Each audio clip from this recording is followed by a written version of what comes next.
Donc la lettre, c'est quoi cette lettre, dit Romy?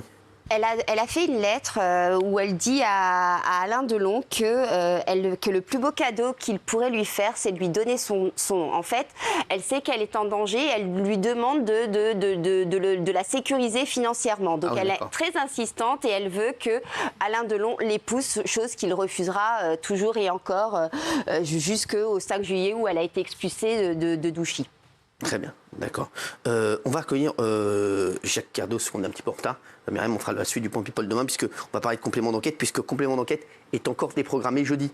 Les chéris, encore déprogrammé jeudi. Ouais. Apparemment, ça chauffe chez France Télévisions, puisqu'on va parler des images de complément d'enquête avec Gérard Depardieu, mais juste avant, plusieurs numéros de complément d'enquête ont été suspendus. Notamment ceux sur Gabriel Attal, Rachida Dati, Alexis Collère, le secrétaire général de l'Élysée. Je crois que ça commence à devenir compliqué. Et Alexandre Cara, le directeur de l'information de chez France Télévisions, a demandé aux journalistes travaillant sur les magazines compléments d'enquête envoyés spécial et 13h15 de faire une pause jusqu'aux élections européennes. Ça, c'est normal, mais Jacques Cardos va nous en dire un peu plus là-dessus. Je me demande si ma prédiction n'était pas la bonne. Rappelez-vous. Je vais vous dire la vérité. Ce complément d'enquête, et je vous le dis ce soir, vous allez voir, ils vont le faire. Ce sera la fin de complément d'enquête derrière, parce que je vais mettre mon nez dedans. Et vous savez que quand je mets mon nez quelque part, généralement, je fais souvent tout péter. Ce que je peux dire juste à France Télévisions, préparez juste un rideau, parce que, métallique, à mon avis, appelez un rideau métallique, parce que je pense que ça va être la catastrophe dans moins d'un mois. Alors, j'ai pas raison sur le temps, le tempo, hein.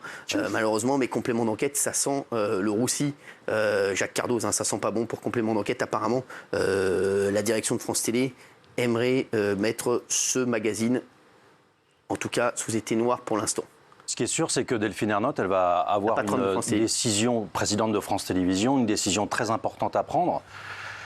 Compte tenu des éléments que pourrait apporter l'avocat ce soir, c'est évidemment la marque qui pourrait être décrédibilisée. Non, mais si là, ce soir, non, mais attends, Jacques Cardos, je vais te dire, mon Jacques, si ce soir, il montre que les images ont été vidéées, c'est même pas la peine, on n'en parle même plus, c'est fini. Et là, c'est scandale. Non, il y a deux options par rapport à ça. Non, mais déjà, l'émission, c'est sûr que c'est fini. Il y a deux options par rapport à ça. Tu peux pas continuer une émission qui a fait ça. Le président de France Télévisions, enfin la présidente en l'occurrence, soit elle veut préserver la marque, non, mais dans ce cas-là, elle doit changer l'équipe qui est en place. Je peux plus, c'est fini. Soit effectivement, si elle conserve sa confiance en l'équipe qui est en place, moi je crains que ce soit quand même très compliqué pour eux de conserver de la crédibilité. C'est fini. La marque, elle est terminée. L'équipe et la marque, les deux. L'équipe et la marque, c'est fini. Même elle risque quelque chose, bien sûr. Alors, je vais t'expliquer ce qui se passe, si ça se passe. Et on va voir les images, je vous dis, dans 5 minutes maintenant, il va arriver.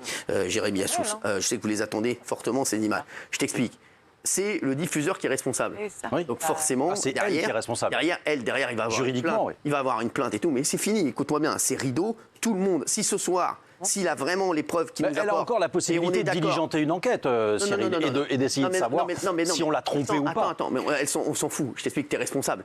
Moi, je t'explique, quand on a pris les 3 millions d'euros d'amende, la chaîne, elle n'a pas diligenté une enquête. On a vu que c'était responsable. Là, ce qu'il va nous montrer ce soir, apparemment, Jérémy Assous, l'avocat de Yann Moix, c'est image par image, on va voir si ça a été truqué ou pas. Si on est convaincu, nous ici, et que les téléspectateurs sont convaincus par ces preuves que ça a été effectivement magouillé et qu'ils ont mis Gérard Depardieu dans une sauce en plus qui n'était pas la sienne, et qu'ils ont trafiqué les images et qu'ils lui ont fait dire quelque chose sur une jeune fille alors que c'était pas sur elle, là, et je t'explique, il n'y a pas d'enquête, il n'y a plus rien. Je t'explique, c'est démission à tous les étages à France Télévisions. Je suis désolé de te dire ça, excuse-moi, hein, Jacques. Hein. Moi, je pense qu'il y a encore un moyen de sauver la marque.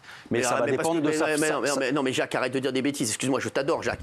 Parce que tu penses à Benoît Duquesne, qui est exceptionnel, qui a lancé la marque complément d'enquête. Mais là, tu parles avec ton cœur, mais parle avec ta tête. Là, tu parles en Gilles Verdez. Excuse-moi, non, mais parle avec ta tête. Moi, je suis attaché à la marque. Et moi, si j'ai dit tout ce que j'ai dit sur complément, c'est justement parce que j'ai pas envie de la voir disparaître et que j'ai pas envie qu'elle le sombre.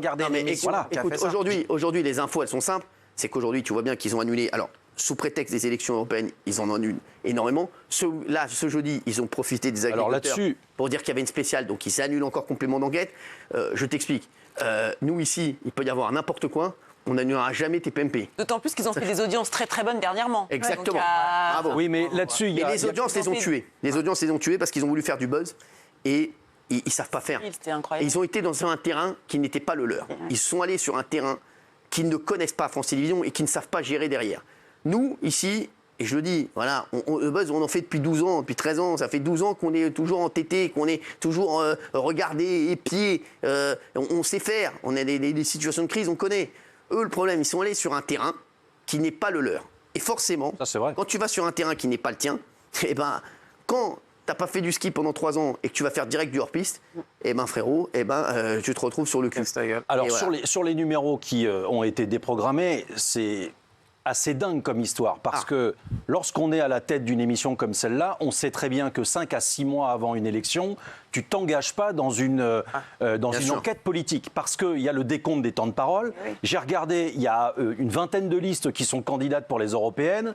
Si tu fais 60 minutes sur le pari, sur quelqu'un de la majorité présidentielle, alors il faut faire 60 minutes 20 fois. Donc c'est ingérable dans le temps imparti. Donc déjà, c'est une erreur professionnelle. Alors déjà, c'est une erreur, c'est presque une faute professionnelle de la part de la direction de complément d'enquête qui lance. Forcément, Gabriel Attal et Rachida Dati sont des enquêtes qui ont été lancées depuis la nomination de l'un et de l'autre. Donc là, ça a 15 jours ou 3 semaines. Ils savaient pertinemment, à 5 mois de la présidentielle, que ça ne pouvait pas passer. Et donc la position d'Alexandre Carra, directeur de l'Info, elle est juste normale. Elle est normale.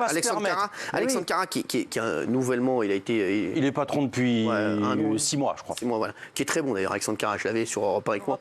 Il est très bon et pour lui, c'est un caillou dans sa chaussure. Ah oui. Excuse-moi, aujourd'hui, complément d'enquête. Et je peux te dire qu'au moment où il a été nommé, il était très inquiet de la tournure des magazines, puisque, on avait échangé là-dessus. Mais franchement, là-dessus, j'ai vu ici ou là des critiques en disant c'est de l'autocensure. Non, c'est pas de l'autocensure. Lui, il a juste le respect strict des temps de parole avec les partis politiques à respecter. Et il se respecte par tranche horaire. C'est-à-dire que tu ne peux pas compenser en mettant le parti du chien à 3h du matin. Tu es obligé de mettre les 20 parties entre 23h et minuit tous les jeudis. Donc c'est ingérable. Là-dessus, il ne pouvait pas faire autrement. À tel point, Cyril, que je me pose la question de savoir si ce n'est pas l'équipe de complément d'enquête. Dans une minute maintenant, Jérémy Assou sera avec nous pour si ce n'est pas l'équipe de complément d'enquête. Les images de Gérard Depardieu pour voir si elles ont été bien trafiquées ou pas. Sachez que je dois lancer des images. On va vous montrer image par image les preuves qu'il aurait. Et si ça a été trafiqué, forcément, je te dis, Jacques, t'as beau être attaché à cette marque, la marque, c'est terminé. Et France Télévisions, derrière, ça va être très, très compliqué. Tu voulais rajouter quelque chose ? Juste une chose pour finir là-dessus, c'est que Tristan Walex et Hugo Plagnard savaient très bien, on va rappeler qui est Tristan Walex. Tristan Walex, c'est le présentateur. Il y a un sondage qui sort. Tu sais, Tristan Walex, il est connu que par 9% des Français. Il y a un sondage qui va sortir là, ou 15%. Donc voilà, donc il faut arrêter de dire Tristan Walex comme si c'était Alain Delon. Ah bah c'est toi qui lui fais sa notoriété, ça c'est très clair. Mais je te dis, il y a un sondage qui va sortir là sur la notoriété des personnalités de télévision. Je te le dis, là, qui va sortir là. Je te le dis, Tristan Walex, il a 9%, je crois, si mes souvenirs sont exacts. Donc il faut dire qui c'est. Parce que Tristan Walex, personne ne connaît. Tristan Walex, on croit que c'est un collège. Donc en tous les cas, c'est eux, Walex et Plagnard, qui ont décidé de lancer ces 2 enquêtes, sachant très bien à 6 mois des européennes que ce serait extrêmement compliqué. Et surtout, ça fuite dans la presse. Mais ça fuite dans la presse, Cyril. Si ça fuite dans la presse, je me demande à quel point c'est pas un piège et une peau de banane lancée à la direction de l'info. C'est pas très élégant. Oui. Je trouve que quand tu as une affaire comme celle-là, tu la gardes pour toi, tu la balances pas à la presse. Voilà. Donc ça, je trouve que c'est assez maladroit. Moi, je pense qu'il y a encore une façon et un moyen de sauver la marque, et j'espère que la marque sera sauvée. Avec ça, quels que soient les... Non mais arrête avec ça. Non mais arrête avec ça. Tu viens pas ici pour nous dire on va sauver la marque. Tu vois bien ce qu'il va te montrer là. Tu vas pas sauver la marque, sauve la marque de ta chemise, ne sauve pas la marque de la. Tu vois bien que t'es fini. Non mais ne fais pas le Gilles Verdez. Non mais sans déconner. Excuse-moi. Ne va pas défendre l'indéfendable. Tu vois bien que là, mon chéri, je t'aime beaucoup, mais là tu défends l'indéfendable. Est-ce que Jérémy Assou est prêt, s'il vous plaît? Non.